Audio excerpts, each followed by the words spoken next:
আমাদেরকে অপমান করা হয়েছে ভিতর থেকে আমাদের জুলাই ফাউন্ডেশনে একদিন যাবত ঘুরাইতেছে আমাদেরকে। আমি আহত নাজমুল হোসেন, এখন জুলাই ফাউন্ডেশনে তালা মারছি। কেন মারছি, কি জন্য মারছি সেটা কিছুক্ষণ পরে জানতে পারবেন, সংবাদ সম্মেলনে প্রকাশ করব। আমি নামাজ প্রস্তাব করতারি না, আমার প্রস্তাব ওরা করবে ভিতরে বসে, না হইলে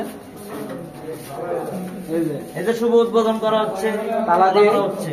শহীদ পরিবাররা তালা মারতা ছিল, এই জন্য আমরা মানলাম। আমাদেরকে অপমান করা হয়েছে ভিতর থেকে আমাদের জুলাই ফাউন্ডেশনে একদিন যাবত ঘুরাইতেছে আমাদেরকে। আমি আহত নাজমুল হোসেন, এখন জুলাই ফাউন্ডেশনে তালা মারছি। কেন মারছি, কি জন্য মারছি সেটা কিছুক্ষণ পরে জানতে পারবেন, সংবাদ সম্মেলনে প্রকাশ করব। আমি নামাজ প্রস্তাব করতারি না, আমার প্রস্তাব ওরা করবে ভিতরে বসে, না হইলে এই যে শুভ উদ্বোধন করা হচ্ছে, তালা দিয়ে হচ্ছে। শহীদ পরিবাররা তালা মারতা ছিল, এই জন্য আমরা মানলাম। বান্ডেল থাকলে প্রতি সেনমানিতে টাকা বাঁচবে।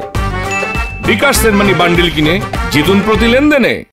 শুরু হয়েছে Standard Charter Channel I Agro অ্যাওয়ার্ডের 10ম আয়োজনের মনোনয়ন গ্রহণ। এবার নতুন ক্যাটাগরি বছরের সেরা ছাদ কৃষক সহ মোট 13টি ক্যাটাগরিতে পুরস্কার প্রদান করা হবে। মনোনয়ন গ্রহণ চলবে আগামী 15 জুলাই 2025 তারিখ পর্যন্ত। বিস্তারিত জানতে ভিজিট করুন www.agroaward.com এবং ফোন করুন 018737000556 এই নম্বরে।